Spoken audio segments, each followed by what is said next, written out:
सभी नॉलेजफुल आत्माओं को इस विषय का भी काफ़ी नॉलेज पहले से ही है।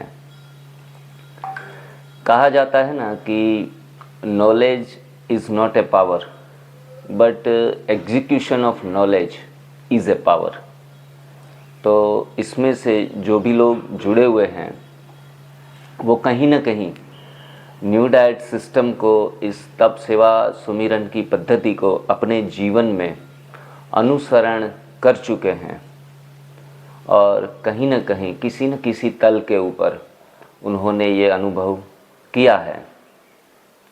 लेकिन कहते हैं कि कोई भी चीज़ को आरंभ करने में बहुत कुछ प्रयास नहीं लगाना पड़ता, लेकिन उसी चीज़ को, उसी प्रथा को जीवन में कंसिस्टेंसी में लाने के लिए, सदा के लिए नियमित रूप से अनुसरण करने के लिए विशेष प्रयास, विशेष हिम्मत एवं मानसिक संयम की ज़रूरत पड़ती है। सत्य को जान लेना ही सत्य का बोध नहीं है, सत्य का अनुसरण करना वही अपने आप में काबिल तारीफ़ है। आशा रखते हैं कि जो भी इस जूम मीटिंग में ज्वाइन हुए हैं उनमें ज़्यादातर लोग इस सिस्टम को फॉलो करते होंगे और देखने में ये बहुत सिंपल और सरल प्रथा है जो समझने में इतनी मुश्किल नहीं है। हम सभी जानते हैं सर्वप्रथम हम इस प्रथा को सुबह से लेके शाम तक किस तरह से फॉलो अप करते हैं, आदर्श जीवन शैली, आदर्श भोजन शैली किस प्रकार से होनी चाहिए, वो थोड़े चंद शब्दों में जान लेंगे जो आप सभी को पता है। तो मानस योग साधना, तप सेवा सुमिरन की साधना, या फिर इनको कहेंगे न्यू डाइट सिस्टम की प्रथा, ऐसे कई नामों से ये प्रथा आज प्रचलित हैं।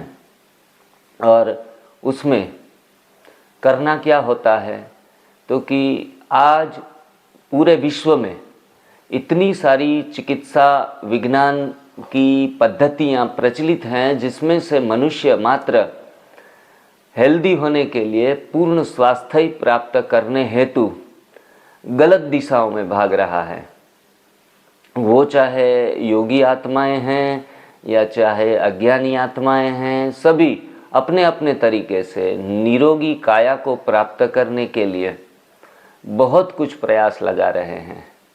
और मैं समझता हूँ कि मैंने भी अपने जीवन में कई दिशाओं में, कई पद्धति पेथियों में जाकर स्वस्थ होने का प्रयास किया था। लेकिन जब से पिछले 7 साल से न्यू डाइट सिस्टम, जो श्री बीवी चौहान हमारे अमरेली के, गुजरात के संत ही कहेंगे, उन्होंने ये प्रथा और ये फॉर्मूला हमें दिया, तो उससे प्रेरित होकर मैं इस सिस्टम से जुड़ा। फिर पता चला कि ये तो प्रथा जो हैं वो लगभग द्वापर युग से प्रचलित है। द्वापर युग में काफ़ी सारे ऋषि मुनियों ने धर्म गुरुओं ने धर्म ग्रंथों की रचना की। तो श्री रामचरित मानस, हम सभी ने इस पुस्तक का नाम सुना है। तो इसके आधारित ये प्रथा है और जो उसमें अलग अलग प्रकार के कांड दिखाए गए हैं, उसमें से अरण्य कांड, वन कांड, किष्किंधा कांड, ऐसे काफ़ी सारे हैं विभाग। उसमें से अरण्य कांड, वन कांड से ली गई ये प्रथा है। और कहा जाता है कि ये लिखा तो जिसने भी हैं श्री रामचरित मानस, लेकिन इस प्रथा में कहते हैं कि शिव रचित ये प्रथा है। और हम सभी शिव बाबा के बच्चे, शिव के संतान, इस प्रथा को हम अनुसरण करते हैं तो हमें तो विशेष रूप से फ़ायदा होने वाला है। और ये कोई धर्म से जुड़ी हुई बातें हैं, न कोई विशिष्ट संगठन के लिए हैं। हर कोई मनुष्य स्वस्थ होने हेतु इस प्रथा को अपने जीवन में अमलीकरण कर सकते हैं। तो बेझिझक होकर हम सभी, ब्रह्मा कुमारी से ज़्यादातर लोग जुड़े हुए हैं जूम मीटिंग में, तो ब्रह्मा कुमारी के सभी लोग योगी, उनकी प्रथम कंडीशन है कि वो कम से कम निरोगी रहे। हम तो कहते हैं कि योगी न होता रोगी। अगर रोगी है तो शायद हम योगी कहलाने के लायक है या नहीं, वो भी खुद से प्रश्न पूछना है। और दवाइयों में स्वास्थ्य ढूंढते रहे, दवाइयाँ विशिष्ट प्रकार की जो भी नई नई मिलती है, नहीं तो वह सब हम आजमाते हैं।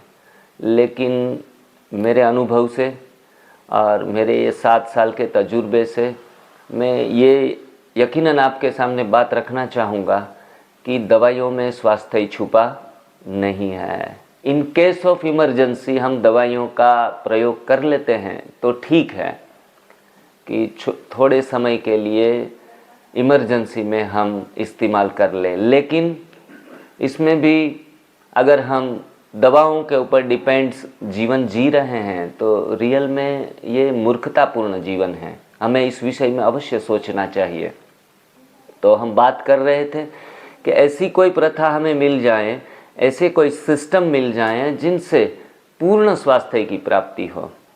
तो ये तप सेवा सुमिरन की साधना अपने आप में शरीर, मन और आत्मा तीनों के तल के ऊपर पूर्ण स्वास्थ्य प्राप्त करा देने वाली साधना है। करना कुछ नहीं है, जो भी होता है वो होने देना है। सही डिज़ाइन फूड में हमें अपना जीवन व्यतीत करना है। सुबह जब आप उठते हैं, हम थोड़ा दिनचर्या ले लेंगे इन शॉर्ट। सुबह जब उठते हैं तो उठने के बाद तुरंत ही परमात्मा का स्मरण करें और बाद में 5 या 10 मिनट के समय में आप एनिमा प्रयोग, जिनको न्यू डाइट सिस्टम में संजीवनी प्रयोग से नाम से प्रख्यात है, वो प्रयोग कम से कम 2 या 3 पोट हम इनका इस्तेमाल कर ले। वो चाहे फ्रेश होने के पहले करे या फ्रेश होने के बाद। इस विषय में दीपक भाई हमें साझा करेंगे, उस पर डिटेल में हम नहीं जाते हैं। और तुरंत ही जब एनिमा पूर्ण हो तब से सुबह से लेके दोपहर तक कम से कम 6 से 8 घंटे, न हो तो 2 घंटे से भी शुरुआत कर सकते हैं। उसमें हम पूर्णतः निर्जला उपवास करेंगे, जिनको एयर फास्टिंग कहा जाता है। सांस के सिवा, सांस लेना वो भी एक प्रकार का भोजन है, तो सांस के सिवाय कोई भी किसी भी प्रकार का भोजन हम अपने शरीर में दाखिल नहीं होने देंगे। तो ये रहा उपवास का सब्जेक्ट। लगभग 10 बजे, 11 बजे, 12 बजे जितने समय तक आप उपवास कर सकते हो उतना उपवास हमें करना है और लाभप्रद है। सुबह एनिमा ले लिया, बाद में उपवास। सबको ये ज्ञात हो कि बाबा अक्सर मुरलियों में कहते हैं कि विधि से सिद्धि को प्राप्त करो। अगर हम अपने मन के मुताबिक अपना दिमाग चलाकर न्यू डाइट सिस्टम को तोड़ मरोड़ कर फॉलो करने जाते हैं तो हो सकता है थोड़े बहुत फायदे हो भी सही, लेकिन जो अंदर से हमें संतुष्टि आनी चाहिए वो संतुष्टि नहीं ले पाते हैं। तो जिस व्यक्ति ने इस प्रथा में अपना दिमाग लगाया है तो उसमें हमारा तरफ से कोई ज़्यादा दिमाग लगाने की ज़रूरत नहीं है। तो दोपहर में हमने जब फास्टिंग ख़त्म करने के बाद फास्टिंग को हम ब्रेक करेंगे, वो हो सके तो हरी पत्तियों का जूस, जो आप सभी जानते होंगे, पालक, पुदीना, धनिया जैसी हरी पत्तियां जो दैनिक जीवन में हम इस्तेमाल करते हैं खाने में, लेकिन खास करके हम उनको पका पका कर खाने की आदत डाल ली है।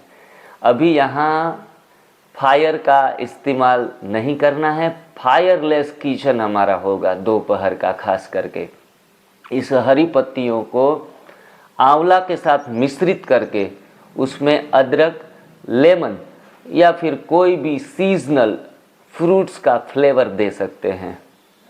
वो कैसे बनाया जाएगा, हमारी यहाँ Porbandar divine lifestyle detox centre की बहनें आपके सामने बनाकर ही दिखाएंगी। तो ये हरी पत्तियों का जूस हमें अच्छे तरीके से 1 गिलास, 2 गिलास या मैक्सिमम हम मन चाहे इतना पी सकते हैं। विशेष करके किडनी पेशेंटों को ध्यान रखना है। जिनको 100 या 200 ml ही ग्रीन जूस पीना है, वो भी सिप सिप करके पीना है। अभी इंटरमीडिएट फास्टिंग आप दे सके तो 1 या 2 घंटे तक किसी भी चीज़ का खाने में प्रयोग न करें, बाद में फलों का सेवन कर सकते हैं, क्योंकि ये पंच तत्व आधारित पद्धति है, हल्के से भारी के तरफ की यात्रा है। सुबह उपवास कर लिया, आकाश तत्व शरीर ने ग्रहण कर लिया, फिर वायु तत्व हरी पत्तियों से हमने ग्रहण कर लिया, बाद में वायु से भारी है अग्नि तत्व, तो अग्नि हमें फलों से प्राप्त होती है, हमारी जठरा अग्नि को और प्रदीप्त करता है। तो फलों का सेवन हमारी डाइजेस्टिंग सिस्टम के लिए भी बहुत बढ़िया और अच्छा है। और ये भी हम जानते हैं कि देवताएं जो हैं वो फ्रूट ईटर थे। काफ़ी सारी हमने क्लासेस ऑनलाइन सुनी होंगी कि अगर हम फ्रूट ईटर बने तो फल खाएंगे तो सफल हो जाएंगे। तो ऐसे मीठे मीठे फल जो बाज़ार में मिलते हैं वो खाने हैं, सीजनल खाने हैं, रीजनल खाने हैं, ओरिजिनल खाने हैं। ऐसे विशिष्ट प्रकार के फल ही खाओ तो फ़ायदा मिलता है, ऐसी कोई इस प्रथा में विशेष भार नहीं दिया जाता। तो जो भी अवेलेबल हो, सस्ता हो और सहज रीति से उपलब्ध हो, ऐसी पत्तियां और ऐसे फलों का हमें सेवन करना है। बाद में हो सके तो 2-3 घंटा और शरीर को फास्टिंग दे दो, और सब्जियों का सेवन जिनमें जल तत्व समाहित रहता है। आप सभी जानते हैं अग्नि से भारी भोजन है जल, जल का वजन अग्नि से भारी रहता है। तो दिन चढ़ते चढ़ते हमें जाना है, हल्के से सूक्ष्म से स्थूल के तरफ की यात्रा है, हल्के से भारे की तरफ की यात्रा है।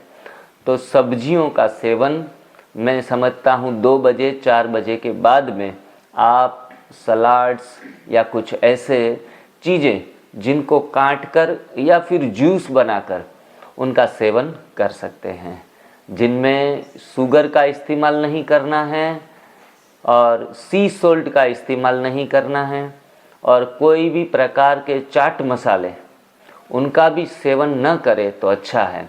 तो ऐसे नेचुरल तरीके से हम फ्रूट्स और वेजिटेबल्स का इस्तेमाल करते हैं तो हमारे स्वास्थ्य में चमत्कारिक परिणाम मिलना पहले दिन से शुरू हो जाता है। गलतियां हम ये करते हैं कि हम उसमें काफ़ी सारा आर्टिफिशियल टेस्ट ऐड करने के लिए भी कुछ न कुछ अपने तरीके से तामझाम करते रहते हैं। तो अभी बहन जी ने कहा कि स्वराज्य अधिकारियों का यहाँ स्वागत है। तो हम सभी आत्माएं स्वराज्य अधिकारी हैं। हम किसी भी प्रकार से अपनी पंच इंद्रियां तो उसके हम गुलाम नहीं हैं। तो जो अच्छा लगे, ज़्यादा रुचिकर लगे, वैसी ही चीज़ों का हम सेवन करें, ये ज़रूरी नहीं है। जो मिला है उसे अच्छा कर लेना है, अच्छा मिलने की चाह नहीं रखनी है। कम से कम भोजन, थोड़ा खाया ज़्यादा पाया, और ज़्यादा अगर खाया तो सब कुछ गवाया। तो हमें अभी गंवाने की बारी नहीं है, हमें अभी प्राप्ति की तरफ आगे बढ़ना है। मुझे आशा है कि आज लगभग हमारे डिवाइन लाइफस्टाइल NDS करके चैनल हैं जो YouTube में, उनसे काफ़ी सारे लोग जुड़े हुए हैं और लाखों लोगों ने अपना जीवन परिवर्तन कर लिया है। ये सुंदर कंसेप्ट से मैंने बाबा को संकल्प किया था कि बाबा हमारे ब्रह्मा कुमारी में सभी बच्चे निरोगी हो, स्वस्थ हो, ऐसा मुझे सेवा के लिए निमित्त बनाना। तो आज मैं इतना बहुत खुश हूँ क्योंकि आज बीके तो ठीक, नॉन बीके जो जिसको बाबा का परिचय भी नहीं है, ऐसे लाखों लोग स्वस्थ हुए हैं और दिन ब दिन हो रहे हैं, और इन सभी के दुआओं के पात्र बनते हैं तो और भी खुशी मिलती है। तो हमारा सभी का लक्ष्य है कि बाबा के बच्चे के ग्रास्पिंग पावर बढ़िया होते हैं, क्योंकि प्लेन बुद्धि होते हैं, सभी बातों को बहुत सरलता से और पारदर्शिता से समझ सकते हैं। तो एक योगी आत्मा जब इस सिस्टम को समझ लेती है और फॉलो करना शुरू कर देती है तो आसपास में एक दीपक से दीपक जले। हमारे साथ दीपक भाई जुड़े हैं, तो आज दीपक भाई इस सेवा यज्ञ में हजारों लोगों के, लाखों लोगों के दीपक जलाने के निमित्त बन गए हैं और एक उत्साह, उमंग विशेष करके हैं, तो उनके लिए भी दो सराहनीय बातें हो जाए। तो दीपक भाई इस प्रथा में हमारे साथ लगभग 1-1.5 साल से जुड़े हुए हैं और 1-2 महीने से तो हमारे यहाँ डिटॉक्स सेंटर के ऊपर आ ही गए हैं कि भाई जी अब एक ही काम करना है, योगी आत्माओं को निरोगी बनाना है। और उनके जज्बे को सलाम करते हैं, कि उनका उत्साह को सलाम करते हैं। आगे बढ़ते हैं कि दोपहर के बाद सब्जियों का सेवन करके रात्रि को हम फलों का सेवन करें, सब्जियों का सेवन करें या कंदमूल का सेवन करें। ऐसे भोजन जो श्रीमद् भगवत गीता हम सब ने पढ़ी है, सुनी है और उनके एक एक सिद्धांत हमारे जीवन में उपयोगी है, केवल हमारे लिए नहीं, पूरी मानव जाति के लिए उनके सिद्धांत कारगर हैं। उसमें हमने श्लोक सुना है, पत्रम पुष्पम फलम तोयम यो में भक्ता प्रयश्चति। मतलब हमारे मनुष्यों का जो भोजन है वो पत्ते हैं, फल हैं, फूल हैं, फूल से ही सारी सब्जियां बनती हैं। तो सब्जियां हैं, तोयम मतलब पानी है, और जो ज़मीन के नीचे भी उगती है सब्जियां कोई कोई, तो ऐसे कंदमूल भी हमारा भोजन है। तो ये अगर चीज़ें नेचुरल फॉर्म में खाएंगे तो स्वास्थ्य ही प्राप्ति करना कोई बड़ी बात नहीं है। बीमार पड़ना मुश्किल है, स्वस्थ होना आसान है। आपको अतिशयोक्ति लगती होंगी कि 1 महीने में, 2 महीने में, 3 महीने में क्या स्वस्थ हुआ जा सकता है? 3 महीने में 30 साल पुरानी बीमारियां लोगों की गई है और जा रही है, लेकिन दृढ़ता वहाँ सफलता, डिटर्मिनेशन अच्छे तरीके से होगा और कच्चा भोजन हम अपनी रुचि से लेते रहेंगे, योग्य उपवास देकर और एनिमा का प्रयोग करके। लोग कई बार एनिमा लेने में भी थोड़ा दिक्कत फील करते हैं, तो बिना हिचकिचाहट के एनिमा का प्रयोग सुबह, दोपहर, शाम 3 वक्त कर लेना है। और शाम को भी ऐसे कच्चा भोजन, हम उनको कच्चा भोजन कहेंगे तो थोड़ा आधा अधूरा लगता है, कच्चा भोजन खाना पड़ेगा, तो थोड़ा हमारे आत्मा के ऊपर वजन पड़ता है कि अभी पका हुआ भोजन, टेस्टी भोजन भी हम नहीं खा पाएंगे। तो इनको कहेंगे कि सन कुक्ड भोजन, जो सूर्य की गर्मी से पककर आता है, और मेन कुक्ड भोजन नहीं खाना है, सन कुक्ड खाना है। कहते हैं कि सन कुक्ड भोजन परमात्मा ने पकाया है, तो परमात्मा स्वास्थ्य ही पकाता है और हम बहनें जो भी हैं किचन में भोजन पकाती है, वो भोजन नहीं पकाती लेकिन बीमारियां पकाती हैं।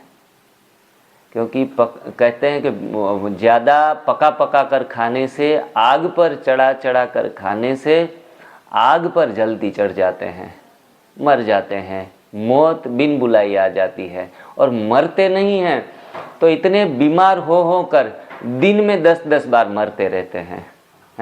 कहते हैं मरना तो एक ही बार है, लेकिन कई लोगों की हालत ऐसी हो जाती है कि जिंदा रह ही नहीं पाते।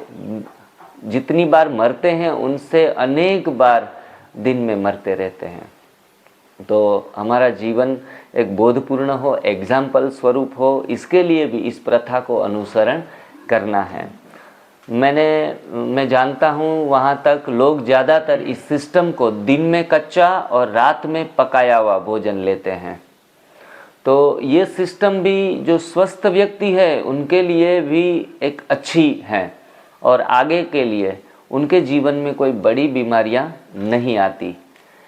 कब तक? जब तक वो 20% अनाज का सेवन और 80% सब्जियों का सेवन करें, दूध और दूध से बनी चीज़ें बिल्कुल ही अवॉइड करें और सब्जियां भी वैसी बनाएं जिसमें ऑयल फ्री हो या एक आधा बूंद ऑयल की वो लगाएं। तो और रोटियां या थेपले, पूरी, पराठे जो भी बनाएं वो भी अगर डिटॉक्स बनाएं, उसमें हम पालक की ग्रेवी या फिर चुकंदर या गाजर किसी भी ग्रेवी को बनाकर आटे को गूंथकर उससे 1 या 2 रोटी बनाएं और सब्जियों का सेवन ज़्यादा करें तो बीमार पड़ने की संभावना ना के बराबर हो जाती है। लेकिन जो बीमार व्यक्ति हैं, जिनकी दवाइयाँ चल रही है, घुटने का दर्द है, माइग्रेन है, बीपी, थायराइड या कोलेस्टेरॉल हैं, कैंसर हैं, वो सभी को तो एक ही संकल्प में स्थित होना है कि हमें ज़्यादा से ज़्यादा उपवास करना है और सन कुक्ड भोजन लेना है, और ये लेंगे तो ही सफलता हमारे गले का हार बनेगी। आसान है, बहुत सरल है।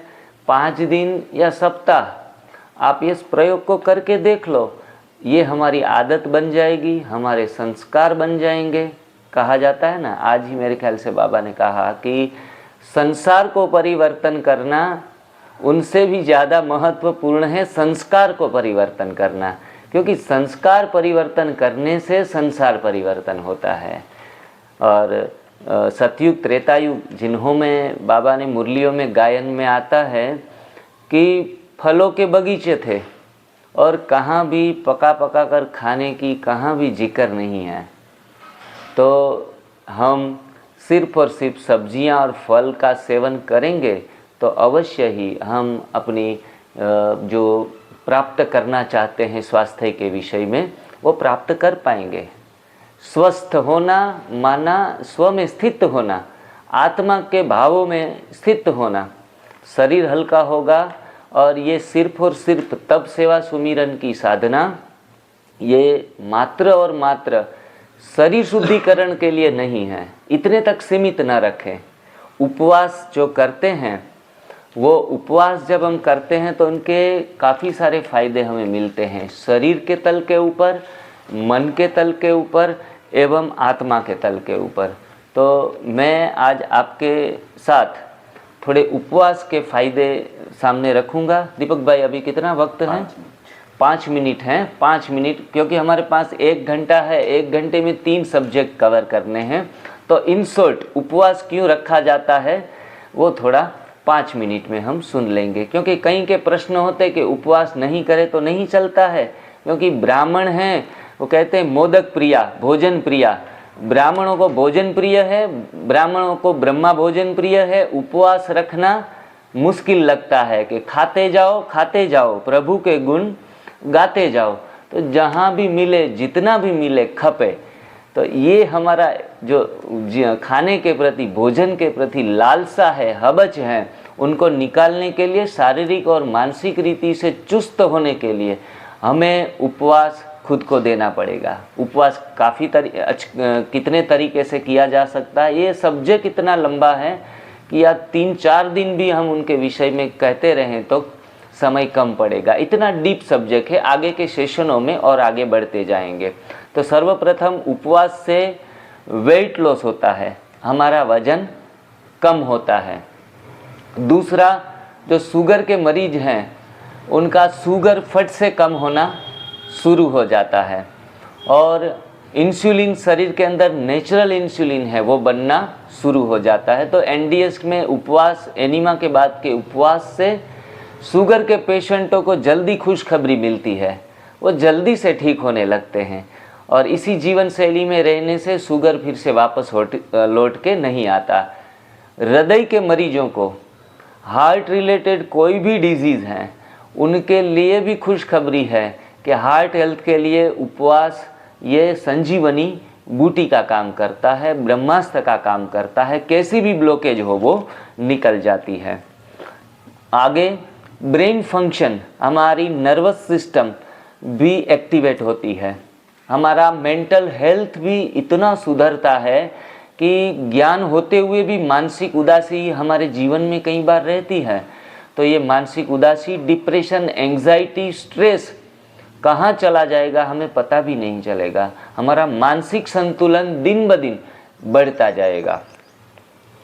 हमारे शरीर के अंदर जो हॉर्मोन्स क्रिएट होते हैं, जो शरीर का पूर्ण संचालन करते हैं, उनका भी सही तरीके से नियमन होना शुरू हो जाता है। जिनको इन्फ्लामेशन है, सूजन बार बार आ जाती है किसी भी अंगों के ऊपर, आंतरिक अंग एवं बाह्य अंग, तो उसमें सूजन में कमी आना पहले दिन से ही शुरू हो जाता है। गट हेल्थ हमारी बेस्ट से बेस्ट होती है। आंतों की सफाई होना माना पूर्ण स्वास्थ्य की प्राप्ति। जो गट हेल्थ को क्लियर करने के लिए भी उपवास बहुत महत्वपूर्ण है। डिटॉक्सिफिकेशन हमारी पूरी बॉडी का करता है, जिनको हम सूक्ष्म सफाई के नाम से जानते हैं। एनिमा से स्थूल सफाई, उपवास से सूक्ष्म सफाई होती है। शरीर का मेटाबॉलिज्म एकदम से एक्टिव हो जाता है। भावनात्मक और मानसिक तरीके से हमारी पर्सनालिटी बैलेंस होने लगती है। तो ये उपवास के जितने भी फायदे गिनाए जाएं, और ख़ास करके आज विज्ञान के समय में साइंटिस्टों ने भी बोल दिया कि अगर आपको कैंसर की रोकथाम करनी है तो उपवास देना ही पड़ेगा। ऑटोफेजी अपने आप में एक बड़ा विषय है। तो जितना भी हम उपवास रखेंगे, कैंसर होने की संभावना नहीं है। प्रति महीने 2 बार अगर हम निर्जला उपवास कर लेते हैं तो उनको कैंसर भविष्य में आने का खतरा लगभग 0 के बराबर हो जाता है। तो लंघनम परम औषधम, उपवास से ऊपर कोई चीज़ है ही नहीं, परम औषधि कोई है ही नहीं। तो रोग प्रतिकारक क्षमता, हमारी इम्यूनिटी सिस्टम जो है शरीर की, हम इम्यून सिस्टम को बढ़ाने के लिए दवाइयाँ सप्लीमेंट्स लेते हैं। बेहतर है कि उपवास कर लिया जाए। स्वाद ग्रहण करने की किसी को सेंसेशन ही कम आने लगते हैं, तो सभी स्वादेंद्रियाँ उपवास से जागृत होती हैं। और फिर से हमें बच्चों की तरह जो बचपन में खाने की जो आनंद आता था, वही आनंद बाद में आना शुरू हो जाता है। जिसके पास त्याग है वही भोजन का स्वाद भी ले सकता है। एजिंग इफ़ेक्ट कम हो जाती है, हमारी उम्र कम लगने लगती है। तो कोई भी बूढ़ा बनना नहीं चाहता, तो हम हमेशा ही हमारी उम्र से 10 साल छोटे ही दिखेंगे। बॉडी एनर्जेटिक बन जाता है, उछलने कूदने लगते हैं, क्योंकि उपवास से शक्ति बढ़ती है। उपवास से कमजोरी नहीं आती। कमजोरी आती है हमारे अंदर पड़े हुए टॉक्सिक से। उपवास के बाद कमजोरी फील करते हैं, वो हमारे टॉक्सिक की वजह से फील करते हैं। हमारी स्किन एकदम और ग्लोइंग हो जाती है। वैसे भी बाबा को याद करके हमारे चेहरे पर एक अलग ही नूर रहता है, सभी बच्चों के चेहरे पर हैं। आज भी कहा कि 3 प्रकार के भाग्य आपके मस्तक पर चमक रहे हैं। तो चेहरे की रौनक बदल जाती है। उनके दर्शन मात्र से, शिव बाबा के दर्शन मात्र से चेहरे पे नूर मिलता है। अगर उपवास कर ले तो और भी कुछ न कुछ तो ज़रूर मिलता है। तो उपवास हमेशा हमारी जीवन शैली में 4-6 घंटे इस्तेमाल कर सकते हैं। ट्यूमर जिनको कैंसर की हो गई है, ट्यूमर के टुकड़े टुकड़े करने में उपवास बहुत महत्वपूर्ण है। यहाँ एनडीएस में तो 11-11 ट्यूमर वाले लोग उपवास करके, लगातार उपवास करके ट्यूमर को तोड़ चुके हैं। तो जिनको कैंसर भी हो गया है उनको भी मैक्सिमम उपवास देके, युक्ति युक्त उपवास देके, एनीमा के बाद का उपवास देके कैंसर को जल्दी से कंट्रोल किया जा सकता है। और हीमोग्लोबिन भी उपवास से बढ़ता है। लोग हीमोग्लोबिन बढ़ाने के लिए अलग अलग प्रकार की जड़ी बूटियाँ, अलग अलग प्रकार के नेचुरोपैथी के व्यंजन लेते हैं, लेकिन उपवास से भी लोगों के हीमोग्लोबिन बढ़ जाते हैं। ये सारे प्रयोग किए गए हैं। और लास्ट में, समय भी हमारे पास कम है, सब्जेक्ट की काफ़ी सारे लेने हैं। अगर हम नींद में, हमारी डीप स्लीप नहीं है, तो जब आप भी प्रयोग तो आप सभी ने किया होगा कि गहरी नींद आना शुरू हो जाती है, डीप स्लीप। और कहते हैं कि हमारी आत्मा डीप स्लीप में ही चार्ज होती है। चलो, आज उपवास के विषय में इतना ही काफ़ी है। बाकी अगले एपिसोडों में हम उपवास के विषय में और भी देखेंगे। आप सभी शांतिवन वासियों को एवं बाबा के शांति दूतों को मिलकर बहुत खुशी हुई। और आप सभी एक आरोग्य के क्षेत्र में और भी आगे बढ़ते जाइए। हमारे लायक कोई भी सेवाएं हैं तो आप Porbandar divine lifestyle detox centre का संपर्क कर सकते हैं। सभी लोगों का धन्यवाद। Thank you very much. ओम शांति। बहुत बहुत शुक्रिया। हमारे बीच जिग्नेश भाई साहब ने एनडीएस की जो रूपरेखा है वो आप सबके सामने रखी। सर्वप्रथम मैं संतोष भाई जी, मोनिका बहन जी और ईश्वरीय खजाना की पूरी टीम का बहुत बहुत धन्यवाद करना चाहूँगा। साथ साथ में जितने भी जिज्ञासु एनडीएस के जिज्ञासु हमारे बीच जुड़े हैं, बाबा के अनन्य रत्न हमारे बीच में जुड़े हैं। साथ में जो एनडीएस फॉलो कर रहे हैं उनका भी बहुत बहुत धन्यवाद करना चाहूँगा, जो उन्होंने अपना कीमती समय यहाँ पर निकाला और आज के सेशन को सफल करने में सहयोग दे रहे हैं। और क्योंकि हमें ये पता नहीं था कि हमारी ऑडियंस में से कितने ऐसे व्यक्ति हैं जो एनडीएस को फॉलो कर रहे हैं और कितने नए हैं, तो हमने पहला सेशन एनडीएस की पूरी रूपरेखा, पूरी दिनचर्या के बारे में रखा, जिसमें आपने देखा सर्वप्रथम हम अपने दिन की शुरुआत एनिमा से करते हैं और उसके बाद जितना सामर्थ्य होता है उतने अपने शरीर के अनुसार फास्टिंग करते हैं। 12 बजे के करीब हम ग्रीन जूस लेते हैं, फिर हम फलों का सेवन करते हैं और शाम को हम सब्जियों का सेवन करते हैं। तो ये हमारी पूरी दिन की दिनचर्या रहती है। उसमें पहला जो हमारा सबसे अहम जो रोल होता है वो एनिमा का। अब एनिमा के बारे में बहुत सारे लोगों की भ्रांतियाँ होती हैं, खासकर बाबा के बच्चों के अंदर ये रहता है कि एनिमा क्यों करें, क्योंकि एनिमा सुनते ही लगता है कि एनिमा करने में बहुत ही अजीब फीलिंग आती है। लेकिन मैं सिर्फ एक बात कहना चाहूँगा कि अपने शरीर की खुद से सफाई कर लें तो ज़्यादा बेटर है, ना कि कभी हमें अस्पताल में जाके किसी और के द्वारा अपने शरीर की सफाई करवाने का मौका पड़े, ऐसी नौबत आए, या उन नलियों के द्वारा हमारे शरीर का अलग अलग अंगों का प्रत्यारोपण हो, या उनके अंदर अलग अलग केमिकल डाला जाए। तो उन सबसे अच्छा अगर जीवन में ज्ञान को, योग को अच्छे से धारण करना है तो तन की सफाई, मन की सफाई के साथ साथ तन की ऊपर से और अंदर से अगर सफाई कर लें तो हमें बहुत बहुत गहरे अनुभव हो सकते हैं। एनिमा के बारे में मैं बताना चाहूँगा, भाई साहब ने एक शब्द का नाम लिया था, गट हेल्थ। पिछले कुछ समय से यूट्यूब पर, इंस्टाग्राम पर, ट्विटर पर, सोशल मीडिया पे बहुत ये शब्द बहुत वायरल हो रहा है, गट रीसेट, गट क्लींजिंग।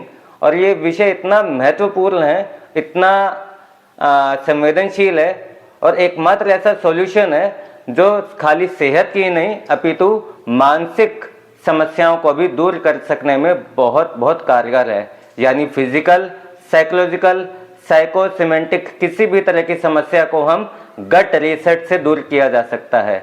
और इतना ही नहीं, आप मरते दम तक एक हेल्दी जीवन जी सकते हैं। आप बहुत सारे ऑपरेशनों को बचा सकते हैं। आप एक antibiotic free, pain killer free, medicine free life जी सकते हैं। आप रोग मुक्त, दवा मुक्त, भय मुक्त, दर्द मुक्त, आनंद भरे जीवन का अनुभव कर सकते हैं। वैसे एनडीएस और हम सब एलोपैथी के पक्ष में नहीं है, लेकिन हम उसके सहयोगी हैं। इमरजेंसी में हमें उसका पूरा सहयोग लेना भी चाहिए। लेकिन अगर हम देखें विज्ञान जगत में एंटीबायोटिक्स, पेन किलर, मेडिसिन, इसकी डिस्कवरी एक बहुत महत्वपूर्ण डिस्कवरी थी, लेकिन मानव ने इसको अनावश्यक और अत्यधिक इस्तेमाल करने की वजह से अपने जीवन में बहुत खतरनाक स्थिति पैदा कर ली है। उदाहरण के लिए अगर हम देखें, आज से 30-40 साल पहले बुखार को ठीक करने के लिए एंटीबायोटिक की बहुत कम डोज भी काफ़ी हुआ करती थी। लेकिन आज देखें, कोविड के बाद उसी बुखार को ठीक करने के लिए उन्हीं एंटीबायोटिक के 600 से 1000 mg की दवाइयाँ भी असर नहीं करती हैं। तो इसीलिए हमारे लिए गट रीसेट यानी एनिमा करना बहुत ज़रूरी है। आमतौर पर जो गट को समझते हैं अंग्रेजी भाषा में लार्ज इंटेस्टाइन, कोलोन, या हिंदी भाषा में अगर देखें तो बड़ी आंत से उसका मतलब लिया जाता है। कैम्ब्रिज यूनिवर्सिटी की परिभाषा को अगर आप देखेंगे तो उसके अनुसार जो गट है वो एक लंबी ट्यूब है जो किसी भी प्राणी के शरीर में पाई जाती है, जिससे पाचन प्रक्रिया के दौरान खाया हुआ भोजन गुजरता है। यानी अगर हम ध्यान से सोचें, सरल भाषा में विचार करें तो गट की भूमिका हमारे मुख के सलाइवा से, यानी जहां मुंह में लार बनती है वहीं से शुरू हो जाती है और हमारी बड़ी आंत तक को गट कहा गया है। उसके बाद एनस के द्वारा, गुदा द्वार के द्वारा हमारा मल बाहर निकल जाता है। अब अगला प्रश्न यह आता है, हम ये कैसे पहचाने कि हमारी गट अनहेल्दी है या दूषित है? तो इसके बारे में काफ़ी रिसर्च हुई है और आपको ये जानकर काफ़ी ताज्जुब होगा कि हमारे शरीर की जो त्वचा जो पूरे शरीर को ढकती है वो सबसे लार्जेस्ट एक्सटर्नल ऑर्गन है और उसमें 30 ट्रिलियन सेल्स पाए जाते हैं, लेकिन उसके मुकाबले हमारी आंत में जिसे लार्जेस्ट इंटरनल ऑर्गन बोला गया उसमें उससे 3 गुना लगभग 100 ट्रिलियन कोशिकाएं पाई जाती हैं। अगर इस गट को अच्छा कर लिया जाए तो इसके अंदर बहुत सारे लाइफ सेविंग माइक्रोबॉम्स यानी बैक्टीरिया भी होते हैं जो लव केमिकल जैसे कि ऑक्सीटोसिन और थिंकिंग केमिकल जैसे कि एंडोफ्रिन केमिकल भी बनाते हैं, जो हमारी सेहत में अहम भूमिका निभाते हैं। रिसर्च में पाया गया है कि ये जितने सारे बैक्टीरियाज हमारे आंतों में पाए जाते हैं, इन बैक्टीरियाज का एक लीडर बैक्टीरिया होता है जिसे सुपरस्टार बैक्टीरिया कहा जाता है। लेकिन जैसे जैसे हमने एंटीबायोटिक, फास्ट फूड, नमक, चीनी, process food, cold drink, non veg, अब पका हुआ भोजन अत्यधिक मात्रा में उपयोग करने लगे तो ये जो सुपर बैक्टीरिया है ये हमारे शरीर से गायब होना शुरू हो चुका है और इस सुपर बैक्टीरिया का नाम है लैक्टोबैसिलस रूटेरी।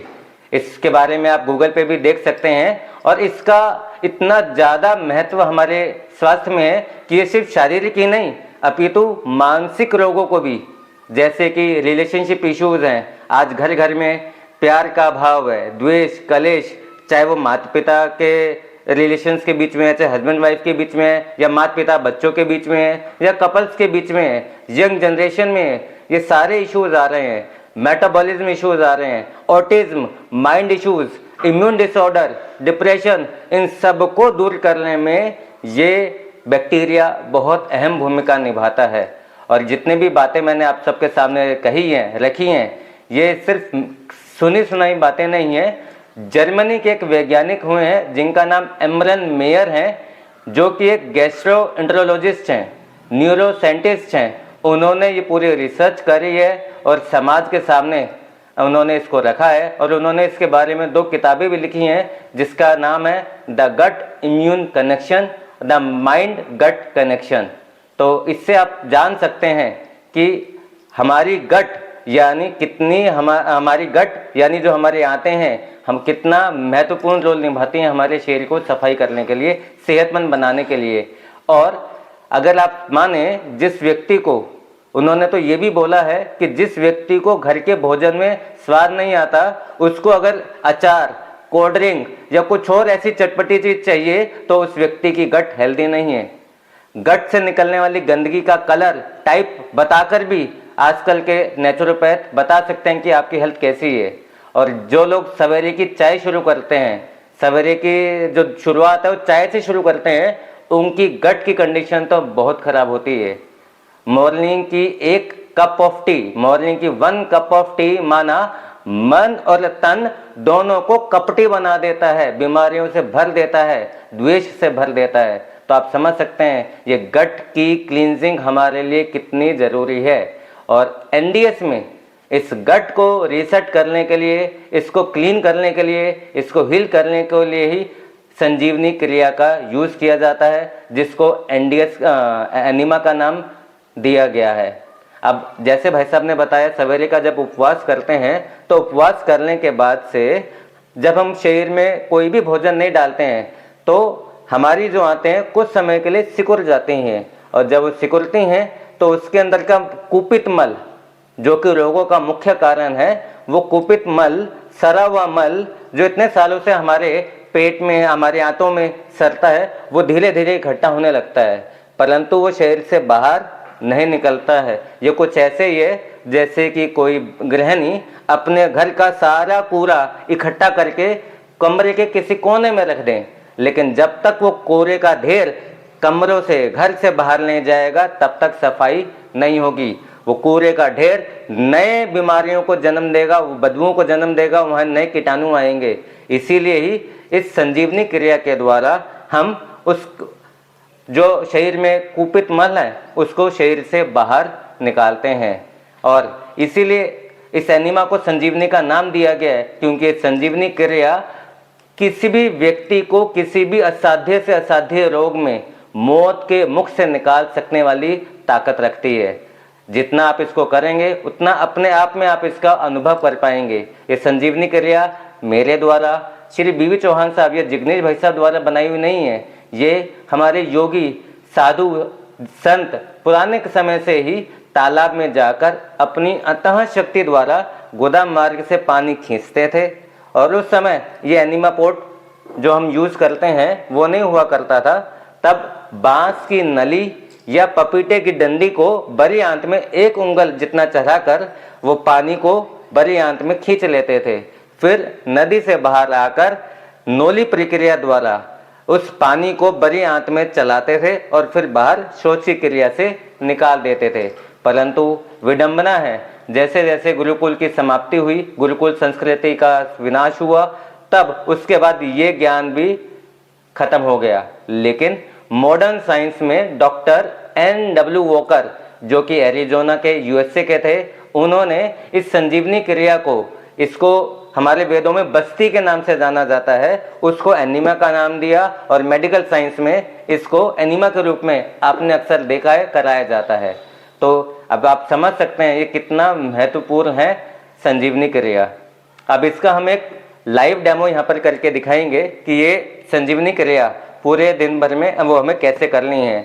हमारा ये प्रयास रहेगा कि हमारे जितने भी सेशंस रहेंगे वो 2 वे कम्युनिकेशन रहेंगे, या फिर उसके अंदर हम उसके अंदर प्रैक्टिकल आपको दिखाएंगे। ये नहीं कहेंगे कि सिर्फ ऐसे करना तो इससे फ़ायदा होगा। आने वाले समय में हम आपको बहुत सारे ऐसे साधकों से भी मिलाएंगे। मैं देख पा रहा हूँ बहुत सारे ऐसे सवाल हमारे बीच में आ रहे हैं कि जी ये समस्या हर्निया की समस्या है, और किसी ने बताया ईयर आँखों की कानों की प्रॉब्लम है। तो बीमारियां चाहे कितनी भी हों, कोई भी नाम आप ले लें, लेकिन एनडीएस में तरीका एक ही है। अगर घर में तरह तरह के कूड़े हैं तो उसको साफ करने के लिए आपको एक झाड़ू जरूर चाहिए। तो एनडीएस एनिमा संजीवनी क्रिया वो झाड़ू है जिससे आप किसी भी तरह की बीमारी को अपने शरीर से बाहर निकाल सकते हैं। और एनडीएस में एक बात और कही जाती है कि विदाउट एनिमा, विदाउट संजीवनी क्रिया, fasting is a crime to human body.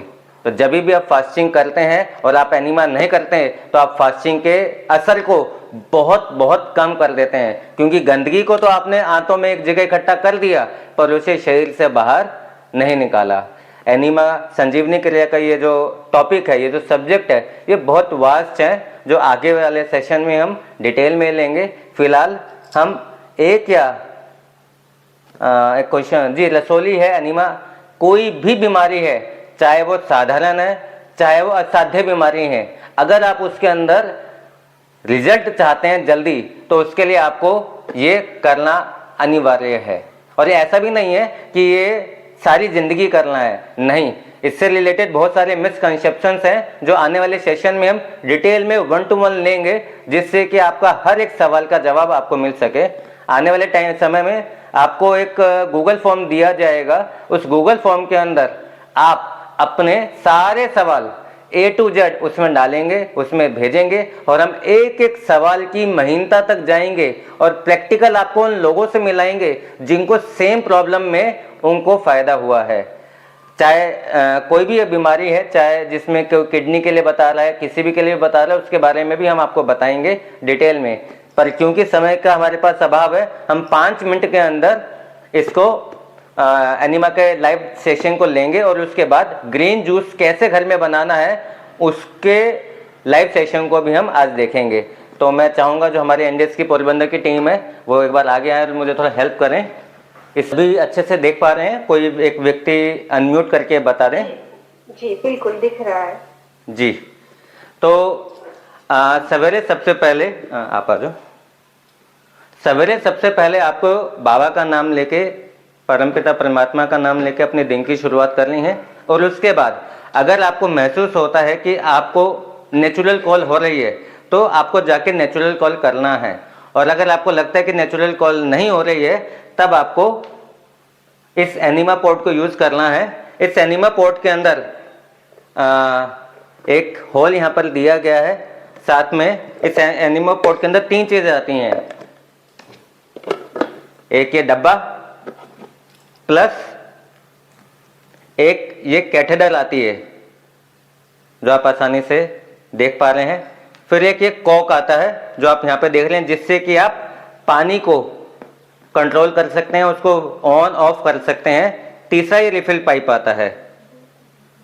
इस तरीके से इसको इसके अंदर कनेक्ट करके सिंपल अपने सिर से लगभग 1 से 2 फीट की हाइट पर आपको इस तरीके से कहीं पर भी लगा देना है, कील के द्वारा। रखना नहीं है, रखने से कई बार क्या होता है, अगर आप रख देंगे तो ये गिरने का डर रहेगा और आपका पोर्ट टूट जाएगा। तो आपको इसको क्या करना है, किसी भी कील पर लगा देना है। कील पर लगा देने के बाद इसको पूरा भरना है। इसके अंदर आप देखेंगे तो मार्किंग दी गई है। जो एनिमा पोर्ट बाजार में आता है वो वाला एनिमा पोर्ट नहीं लेना है, क्योंकि उसकी जो कैथेड्रल होती है इस तरह की, वो बहुत ज़्यादा हार्ड होती है, वो इस्तेमाल नहीं करना है। परंतु एनडीएस में जो एनिमा पोर्ट यूज़ किया गया है वही एनिमा पोर्ट आपको यूज़ करना है। ये एक एनिमा पोर्ट आपके लाइफ लॉन्ग चलता है। एक बार का किया हुआ आपका यूज़ किया इन्वेस्टमेंट आपकी सारी तह जिंदगी आपकी लाइफ में आपको हेल्प करेगा। तो आपको इस तरीके से इसको पानी से भर लेना है, और जब ये पानी से भर जाए तो इस नॉब से इसके अंदर की जो हवा है उस हवा को निकाल देना है। निकालने के बाद फिर इसको बंद कर देना है। बंद करने के बाद आपको ये पाइप छोटा दिख रहा होगा, इसके अंदर 2 होल होते हैं जिसमें से पानी बाहर निकलता है। उसके बाद आप अपने किसी भी जगह पोर्ट पर आप बैठेंगे और इस पर हल्का सा तेल लगाएंगे।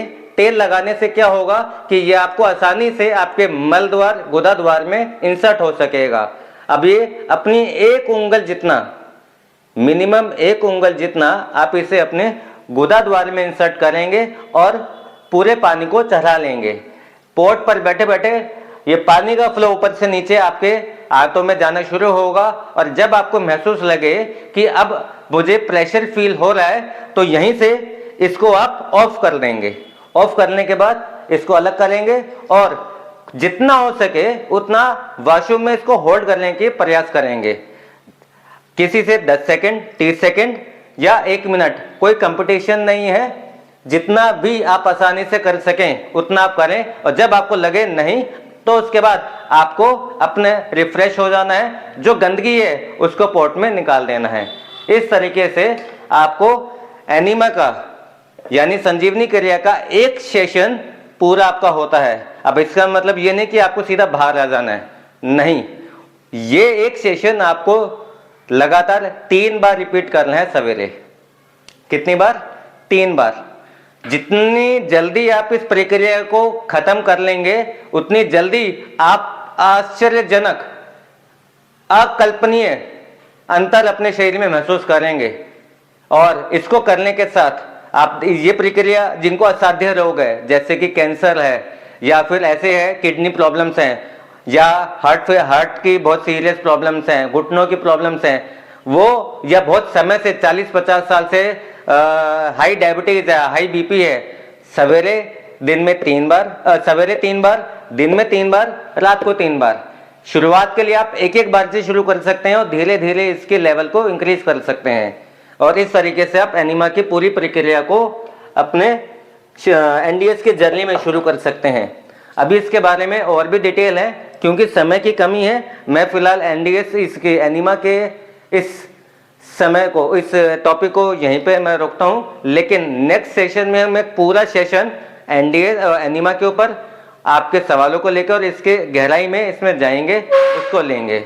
और अभी मैं इनवाइट करूँगा हमारी जो एनडीएस पोरबंदर की टीम है, वो आपको लाइव ग्रीन जूस कैसे बनाना है वो दिखाएंगी। तो इसके साथ साथ हमारी हयाती बहन, मीनाक्षी बहन और बीना बहन, ये 3 कुमारियाँ यहाँ पर बाबा के सभी बच्चों को और नॉन बीकेस भी जो आते हैं यहाँ पर बाबा की याद में सात्विक और बाबा की याद का शक्तिशाली पवित्र भोजन सबको खिलाते हैं। तो अभी आप सबके सामने सामान रखा है, ये सारा ग्रीन जूस की रेसिपी का सामान है। तो मैं बीना बहन और इस टीम को बोलूँगा कि वो आगे आए और इसको डेमोन्स्ट्रेट करें प्रैक्टिकल। ओम शांति। सभी डिवाइन आत्माओं को एक नई रेसिपी सिखाएंगे। ग्रीन जूस माना ग्रीन ब्लड। हाँ, जो हमने एनिमा का प्रयोग किस प्रकार से करना है, सात्विक आहार है, हमारी बॉडी को किस प्रकार से डिटॉक्स करता है, तो ये ग्रीन जूस भी है, बड़ी आंत को है वो एनीमा साफ करता है, पर मुंह से लेकर हमारी जो गट लाइन है उनको पूरी तरह से क्लीन करना है, तो उनके लिए ग्रीन जूस बेनिफिशियल है, वो लेना ही ज़रूरी है। ये 3 पिलर्स में ये तीसरा पिलर्स है ग्रीन जूस का। तो उनकी रेसिपी सीख लेते हैं। कौन कौन सी पत्तियाँ यहाँ ली है? ये ली है सहजन की पत्तियाँ, मोरिंगा लीव्स, साथ में कड़ी पत्ता भी है। दूसरी कटोरी में है ये धनिया पत्तियाँ है। कितने लोगों के लिए बनता है? हाँ, ये ग्रीन जूस है कम से कम 2 लोगों के लिए बन जाएगा आराम से। हाँ, तो इतनी कटोरी ली है हमने। तीसरी पत्ती है ये तुलसी पत्ता है, पुदीना पत्तियां हैं, पालक की पत्तियां हैं, लौकी है। लौकी की बजाय आप खीरा ककड़ी भी यूज कर सकते हैं, और टेस्ट के अनुसार आप हरी मिर्च है और अदरक है, दोनों यूज कर सकते हैं। साथ में ही कटिंग करके रखी है। लेमन जूस है, और ग्रीन जूस को ज़्यादा टेस्टी बनाने के लिए कोई सीजनल फ्रूट्स आप डाल सकते हैं। यहाँ मैंने ग्रेप्स ली है, हरे वाले ग्रेप्स। हरी मिर्च ऑप्शनल है। हाँ, हरी मिर्च ऑप्शनल है। और ये ज्वारा है। ज्वारा आप जानते हैं, गेहूं को उगाकर जो बनाते हैं वो। और ये हमारा नंबर 1 डिटॉक्स फल है, जिसको बोलेंगे आंवला। तो आंवला हर एक व्यक्ति के लिए बनाना हो तो ऐसी छोटी कटोरी पूरी भर के डालनी है, ठीक है। तो इसमें 3 आंवले डाले हैं, तो 1 गिलास बनाने के लिए 3 आंवला यूज करने हैं। और हमने थोड़ा सा पानी लिया है। अब ये मिक्सी जार में सब कुछ डाल देंगे। ये धनिया पत्तियां हैं, सहजन और मोरिंगा की पत्तियां, पुदीना है। पुदीना ग्रीन जूस को थोड़ा काला कलर देता है, इसलिए साथ में ही हमें लेमन जूस डाल देना है, ठीक है। 1 और 2 चम्मच मैंने लेमन जूस लिया है। तुलसी पत्ता भी स्वाद अनुसार टेस्ट के मुताबिक भी डालना है, और जिनको खांसी है, बलगम है, वायरल इन्फेक्शन है, वो ज़रूर डालना है। लौकी है तो पूरी कटोरी मैंने काट कर रखी थी, पूरी कटोरी में इस जार में डाल रही हूँ। पालक की पत्तियां हैं, वो भी मैं पूरी डाल दूंगी।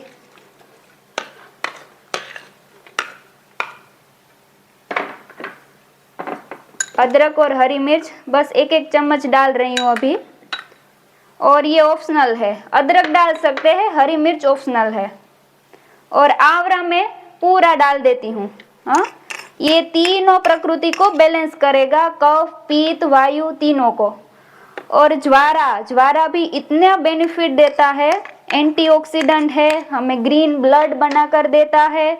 और खास करके जिसको कैंसर आया है तो वो भी ये पत्तियां डाल सकते हैं। और ये ग्रेप्स है, बस टेस्ट के अनुसार मैंने 10-15 नंग डाले हैं, और थोड़ा सा पानी डाल देंगे।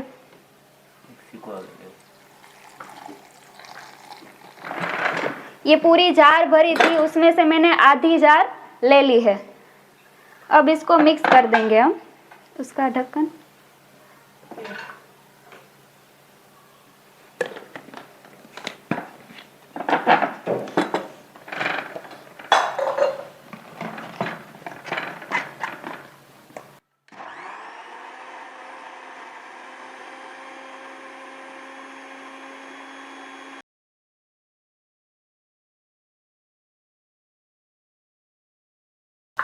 अच्छे से मिक्स हो गया है, एकदम लिक्विड जैसा बन गया है। अब इसको छान लेंगे। ये मानो छन्नी है, और एक कपड़े की आती है तो उसमें भी आप छान सकते हैं।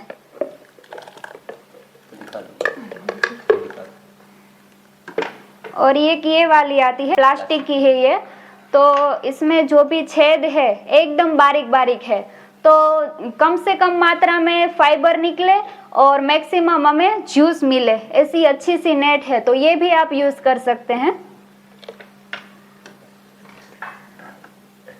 और नमक हमने यहाँ ऑप्शनल रखा है साथ में, पर डालना है ऑप्शनल है, किसी को बीपी है, शुगर है, कैंसर पेशेंट है तो उसको नमक नहीं यूज़ करना है। और हम ग्रेप्स डालेंगे, कोई सीजनल फ्रूट डालेंगे ना तो टेस्टी इतना बढ़िया सा बनता है कि नमक की भी ज़रूरत नहीं रहती।